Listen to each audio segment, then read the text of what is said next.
पिछले क्लास में बायोलॉजी में हम लोग रेबीज, खसरा, काली खांसी इत्यादि के बारे में जानकारी हासिल किए थे।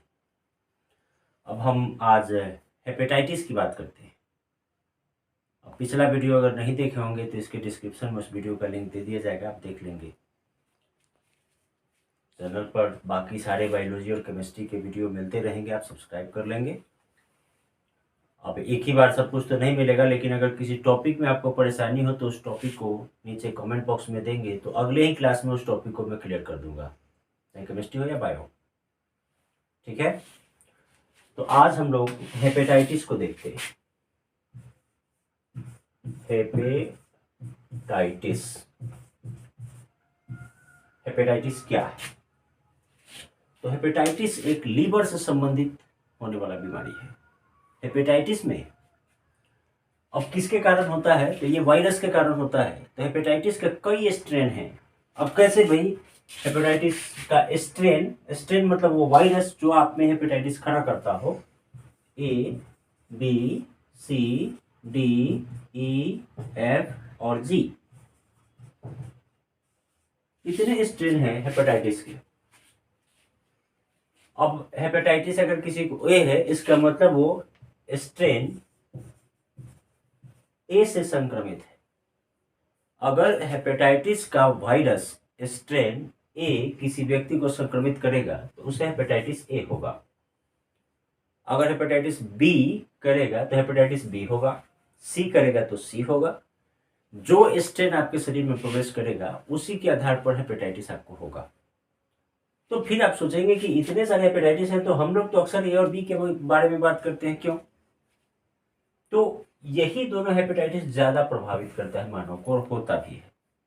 बाकी का होने का कारण कुछ और है, लेकिन हेपेटाइटिस ए दूषित जल, दूषित भोजन और गंदे हाथ से खाना खाने के कारण ही होता है।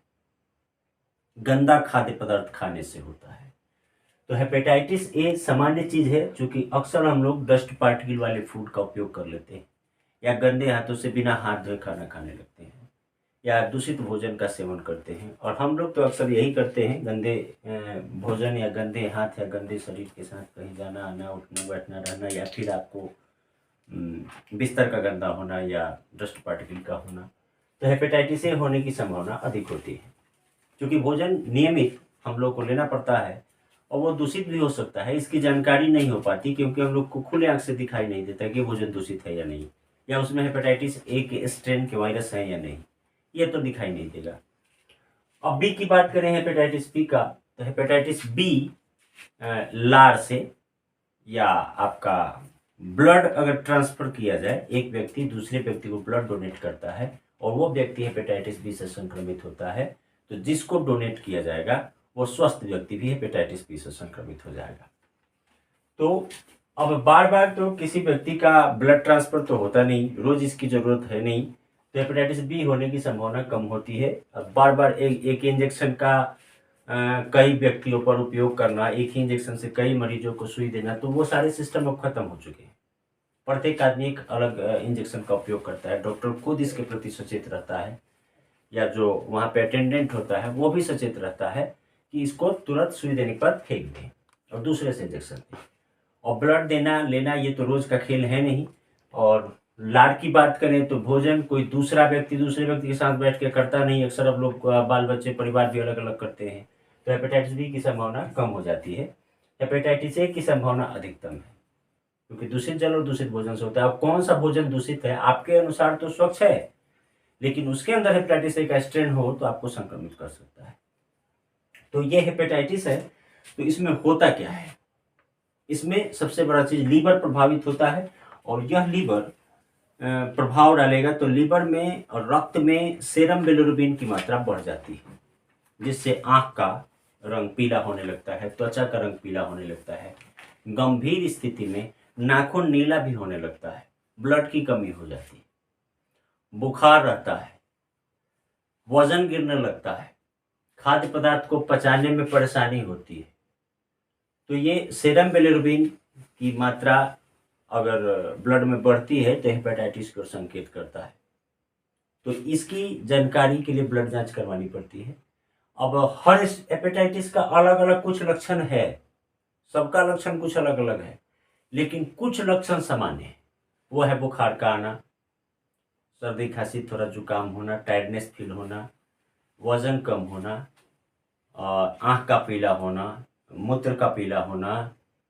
अब ये सब अब गहराई तक जाएंगे तो जो लेटरिन जाते हैं तो उसमें थोड़ा सा बदलाव आना, चिकना होना, सफ़ेद होना।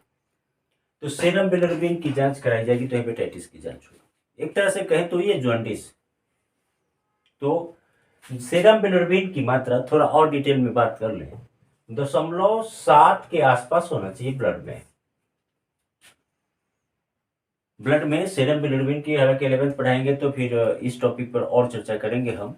0.7 के आसपास होना चाहिए सीरम बिलिरुबिन। अगर कोई व्यक्ति अल्कोहलिक है, जो अल्कोहल लेता है या ज़्यादा मसालेदार तेल मसाला खाना खाता है, तो उसमें सीरम बिलिरुबिन की मात्रा ऑलरेडी 7 से ज़्यादा बताएगा। तो अब लगातार लोग मुर्गा, मछली, मीट, अंडा इत्यादि ज़्यादा प्रोटीनियस भोजन खाता है, प्रोटीन ज़्यादा लेता है, तो उसमें सीरम बिलिरुबिन का मात्रा अधिक बताएगा। इसका मतलब ये नहीं कि वो जॉन्डिस का शिकार है और वो हेपेटाइटिस का संक्रमित है। वो 2-3 दिन के बाद नॉर्मल हो जाएगा। लेकिन 3-4 दिन लगातार तेल वाला, मसाला वाला खाना खाने के बाद व्यक्ति थक जाता है और नॉर्मल डाइट लेने लगता है, तब तक लीवर को यह आदत पड़ जाता है हाइड्रोक्लोरिक एसिड ज़्यादा निकालने का। तो लीवर में हाइड्रोक्लोरिक एसिड 1 m मोलरिटी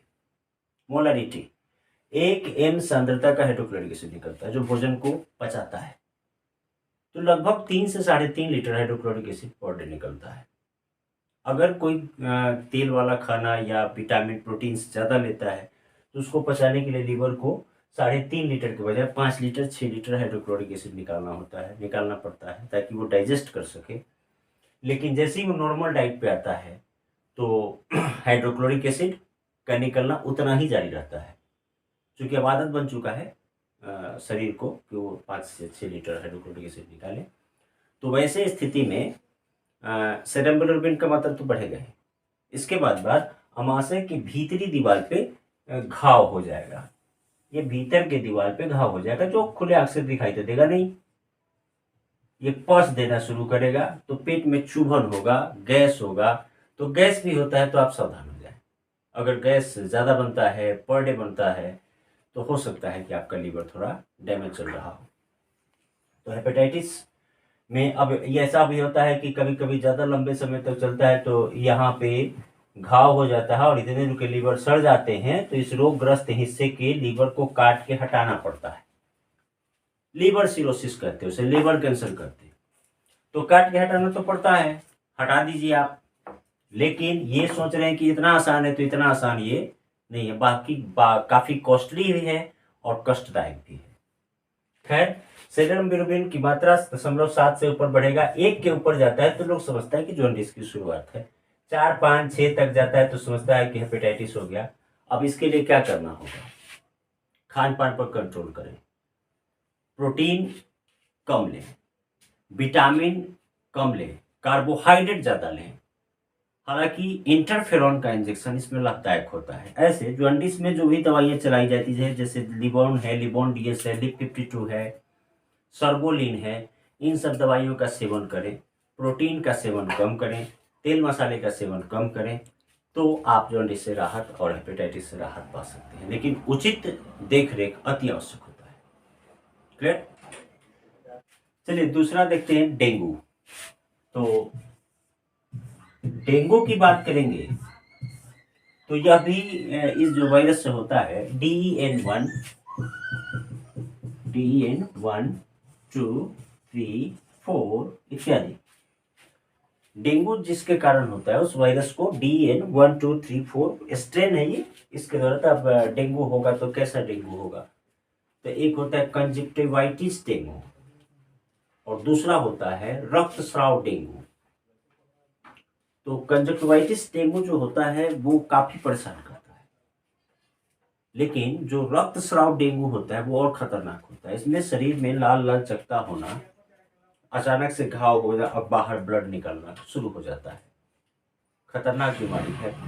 इसमें शरीर में प्लेटलेट्स की मात्रा गिरने लगती है। अब प्लेटलेट्स क्या है? तो WBC का हिस्सा है। WBC, प्लेटिलेट्स, RBC, 3 कणिकाएं होती है। अब RBC के कितने भाग हैं? WBC में लिम्फोसाइट है, एरिथ्रोसाइट है, बेसोफिल्स है, न्यूट्रोफिल्स है। ये सभी शरीर के प्रतिरक्षा को मजबूत करते हैं। प्लेटलेट की संख्या प्रति घन मिलीमीटर ब्लड में एक स्वस्थ मनुष्य में 3 से 3.5 लाख तक होनी चाहिए। उसकी मात्रा लगातार गिरने लगती है तो शरीर से रक्त बाहर निकलने लगता है, क्योंकि रुकावट और किसी भी दूसरी बीमारी से संक्रमित होने में समय नहीं लगता, शरीर उससे अपनी रक्षा नहीं कर पाता। तो जैसे ही डेंगू होता है तो इसमें बुखार का आना, ज्वाइंट पे दर्द होना, उल्टी होना, दर्द होना, वजन कम होना, प्लेटलेट का संख्या कम होना, बुखार तो नियमित रहना, शरीर पे लाल चकत्ता होना, ये सामान्य चीज है। बच्चे बूढ़े किसी को हो सकता है। डेंगू जो होता है ये एंडीज मच्छर के काटने से होता है।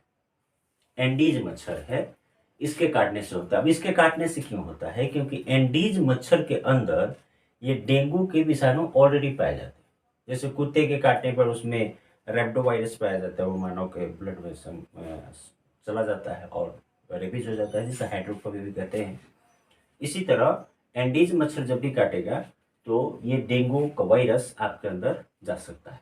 तो बाढ़ प्रभावित क्षेत्र या कचरे वाले जगह पर ज़्यादा मच्छर पनपते हैं। ऐसे ऐसे सामान्यतः देखा गया है साइंस के द्वारा कि डेंगू के जो मच्छर हैं, एंडीज मच्छर, वो ज़्यादा ऊंचाई पर नहीं उड़ते और दिन में ज़्यादा काटते हैं, शाम के समय या सुबह के समय। तो मच्छरों से बचाव इसमें अति आवश्यक है। पैरासीटामोल दवाई लाभदायक है, लेकिन इसके साथ साथ अन्य एंटीबायोटिक दवाइयाँ दी जाएंगी जो उचित चिकित्सक के सलाह पर लेनी चाहिए। और ये जानलेवा भी होता है, तो त्वरित डॉक्टर से दिखाएं, लापरवाही नहीं करें। मच्छर उन्मूलन पर विशेष ध्यान दें। जंगला खिड़की में जाली लगवाएं। आसपास में जलाशय हो तो उसमें केरोसिन तेल का छिड़काव करें, इससे पृष्ठ तनाव कम होगा, मच्छरों के अंडे डूब जाएंगे। उसमें जलीय जीवों को पालें, बतख है, गौठ है और मछलियाँ हैं, वो उन अंडों को ख़त्म कर देंगी। आसपास में गंदगी न फैलने दें। DDT का छिड़काव करें। अक्सर गवर्नमेंट भी DDT छिड़कती है मच्छर उन्मूलन के लिए। तो मलेरिया, डेंगू सबसे राहत होता है। अधिकांश बीमारियों को मच्छरें ही एक जगह से दूसरी जगह पहुंचाने का काम करते हैं। तो मेरा डेंगू। चलिए अगला देखते हैं मलेरिया को। तो मलेरिया प्लाज्मोडियम से होने वाला रोग है, प्रोटोजोआ है। तो प्लाज्मोडियम के कई स्ट्रेन, कई प्रकार हैं जिससे मलेरिया होता है। तो एक होता है मलेरिया का उद्भवन काल, जैसे कि मलेरिया में प्लाज्मोडियम में कौन सा प्लाज्मोडियम आपको संक्रमित किया है, इसकी जानकारी पहले होनी आवश्यक होती है, तब उचित इलाज हो पाता है। अब पहले आज से 10-12 साल अब तो एक से एक डेवलप दवाइयाँ आ चुकी हैं। पहले डॉक्टर के पास जाते ही मलेरिया का पता चलते ही डॉक्टर कहता था कि थर्मामीटर खरीद लीजिए, कॉपी कलम ले लीजिए और हमें रिपोर्ट बताइए कि कितने कितने घंटे पे बुखार आता है, तब इसका इलाज करूंगा। तब तक दवाइयाँ दे देता था कि थोड़ी राहत हो जाए आपको। अब ऐसी बात नहीं है, लेकिन फिर भी मलेरिया की जांच भी विडाल टेस्ट से होती है। पिछले क्लास में हमने बताया था टाइफाइड की जांच विडाल टेस्ट से होती है। तो विडाल टेस्ट से मलेरिया और टाइफाइड दोनों की जांच होती है। तो जैसे ही मलेरिया की बात करेंगे तो प्लाज्मोडियम आपके अंदर जाएगा। तो प्लाज्मोडियम के 4 स्ट्रेन हैं मलेरिया में। प्लाज्मोडियम वाइवॉक्स है, plasmodium vivax, plasmodium falciparum, plasmodium ovale और प्लाज्मोडियम मलेरियाई।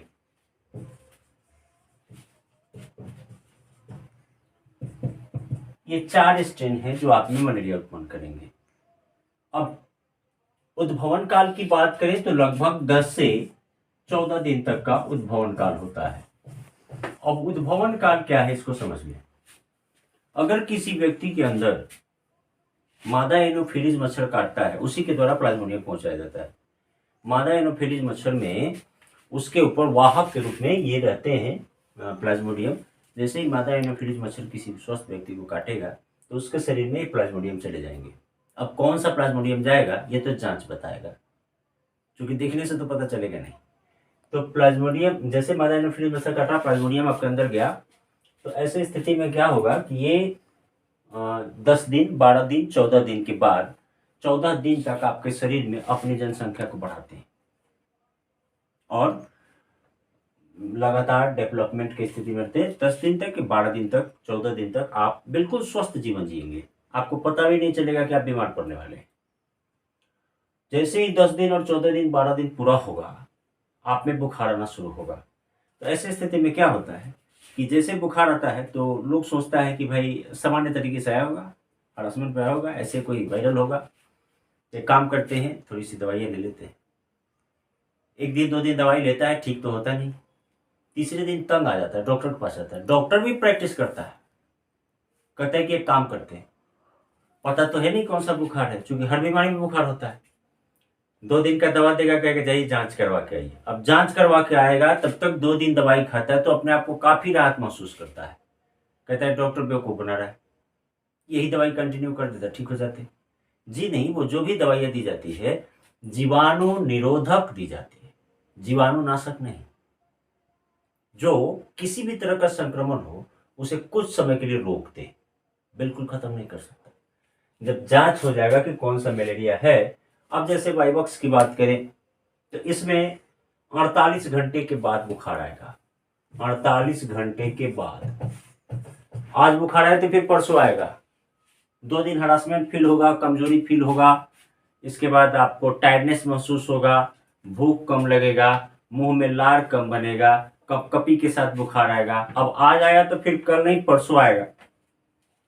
ऐसे स्थिति में आप पकड़ ही नहीं पाओगे कि क्या है, कौन सी बीमारी है। दूसरा है कि आपका मलेरिया की बात करें तो ये 72 घंटे पर बुखार आता है उद्भवन काल के बाद। तो आज बुखार आया तो फिर 3 दिन के बाद आएगा।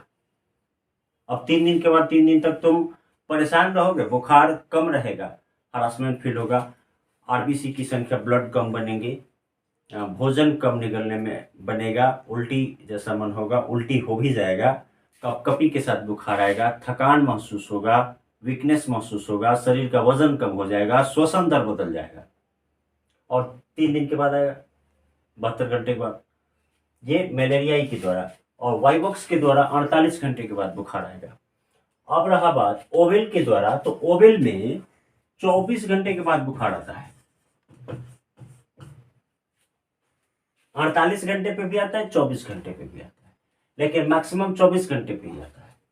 तो 24 घंटे पे बुखार आएगा। 10 दिन तो उद्भवन काल क्या, मतलब 10 दिन तक प्लाज्मोडियम ओवेल अगर आपके शरीर के अंदर है तो 10 दिन तक वो अपनी जनसंख्या बढ़ा रहा था, आक्रमण करने की कोशिश कर रहा था। उसके बाद जब बुखार आएगा तो 24 घंटे के बाद बुखार आएगा और कपकपी के साथ बुखार आएगा। फिर वही बात, वजन का कम होना, आरबीसी का कम बनना, चिड़चिड़ापन महसूस होना, उल्टी जैसा मन होना, उल्टी होना, श्वसन दर तेज होना और थोड़ा सा दिमाग का चिंता बढ़ जाना, ये भी इसके लक्षण है। जैसे कि हम टाइफाइड की बात करें, टाइफाइड में भी चिंता की लकीरें ज़्यादा आ जाती है, सर भारी रहता है, इस तरह का लक्षण इसमें भी आएगा। भूख कम लगेगा, वजन गिरेगा। तो ये 24 घंटे पर बुखार आएगा ओवेल में। तो ये भी जांच होगा, विडाल टेस्ट होगा, अब पता चलेगा तो दवा दी जाएगी तो ठीक होगा। उसके बाद फैल्सीपेरम की बात करें तो फैल्सीपेरम, प्लाज्मोडियम फैल्सीपेरम से होने वाला मलेरिया काफी खतरनाक होता है, ये जानलेवा होता है। बाकी में आपका जान जाए या बच जाए, इसमें भी बच जाए अलग बात है, लेकिन ये जानलेवा होता है। क्यों होता है? उद्भवन काल तो 14 दिन का है, 14 दिन के बाद आपको बुखार आना शुरू होगा, लेकिन ये गारंटी नहीं रहता कि बुखार कब आएगा। अभी आपने दवा खाया, बुखार आया था, पैरासीटामोल लिया, फिर आधे घंटे में आ जाएगा। अभी वो बुखार उतरा भी नहीं कि फिर से आ जाएगा। 1 घंटे के बाद आ सकता है, 2 दिन के भी बाद आ सकता है, 2 घंटे के, 4 घंटे के, 6 घंटे के बाद कभी भी आ सकता है बुखार। अब किसी पेशेंट को लगातार बुखार पे बुखार आ जाए तो क्या होगा? वो निश्चित हो जाएगा, कोमा में जा सकता है, ब्रेन हेमरेज हो सकता है, तंत्रिका तंत्र निष्क्रिय हो सकता है, तो ये मौत भी हो जाती है। ये खतरनाक है प्लाज्मोडियम फैल्सीपेरम से होने वाला मलेरिया। अब इसमें होता क्या है, जैसे ही प्लाज्मोडियम जाता है, रक्त में तैरता है, तो प्लाज्मोडियम के लाइफ साइकिल के अनुसार वो तो एक मादा एनोफिलीज मच्छर में था ही, अब आपके शरीर में आया, 2 होस्ट में अपना लाइफ साइकिल पूरा किया, तो इसमें अपने जनसंख्या को बढ़ाएगा। प्लाज्मोडियम में बहुविखंडन होता है, एक ही प्लाज्मोडियम बड़ा होगा, अपने आप को डेवलप करेगा, और एक समय आएगा कि रप्चर करेगा, और यहाँ से बहुत सारे प्लाज्मोडियम आपके रक्त में निकलेंगे, और जैसे ही ये रक्त में मिलेंगे तो रक्त को क्या बोलते हैं, हीमोग्लोबिन। हीमोग्लोबिन से मिलते ही ये हीमोजाइन विष बनाएंगे, हीमोजाइन विष। और जैसे ही हीमोजाइन विष बनेगा उस समय आपके शरीर का तापमान बढ़ जाएगा और कपकपी के साथ बुखार आने लगेगा। तो प्लाज्मोडियम की संख्या कितनी है, कब कब फ्रेगमेंटेशन हो रहा है, विखंडन, कितने बार नए प्लाज्मोडियम बन रहे हैं, और कब बुखार आएगा, ये तो प्लाज्मोडियम निर्धारित करेगा, इसकी जांच होती है। प्लेटलेट्स और आरबीसी तो बहुत ज्यादा बर्बाद होता, लाल रक्त कणिकाओं को ये ज्यादा तोड़ देता है। जैसे ही विष बनेगा, जैसे हीमोग्लोबिन से मिला और हीमोजाइन बनाया, तो अब वो हीमोग्लोबिन रहा कहाँ, तो खराब हो गया, यानी कि आप में रक्त की कमी हो जाएगी, रक्त की कमी जरूर होगी, एनीमिया होगा, चक्कर आएगा, वीकनेस फील होगा। इसमें आपको कभी कभी मस्तिष्क पे बुखार चढ़ जाता है, तो वो काफी खतरनाक होता है, वो कोमा में भेज देगा, आपको निश्चेत कर देगा, आपको परेशान ज्यादा करेगा, जल्दी खत्म भी नहीं होगा। अब इसके लिए करना क्या होगा, घर में जल जमाव ज्यादा समय तक नहीं होना चाहिए, आसपास जलाशय और तालाब हो, नाली हो तो ढके होने चाहिए, उसकी सफाई होनी चाहिए, डीडीटी का छिड़काव होना चाहिए, मच्छर उन्मूलन का व्यवस्था करना चाहिए, और मच्छरदानी लगा के सोना चाहिए। ऐसा नहीं कि मच्छरदानी लगाएं और आप बिस्तर के नीचे सो जाए कि मच्छर खोजेगा, भीतर हम मिलेंगे नहीं, मच्छरदानी के अंदर सोइए, जान बचेगा। और जब दरवाजे खिड़की में तार की जाली लगवाएं, सुरक्षित रहें। दूसरा बात, जलाशय है तो उसमें फिर जलीय जीवों का पालन करें, तो बचा जा सकता है। हालांकि इसमें एक कुनैन वृक्ष होता है, औषधीय पेड़ है।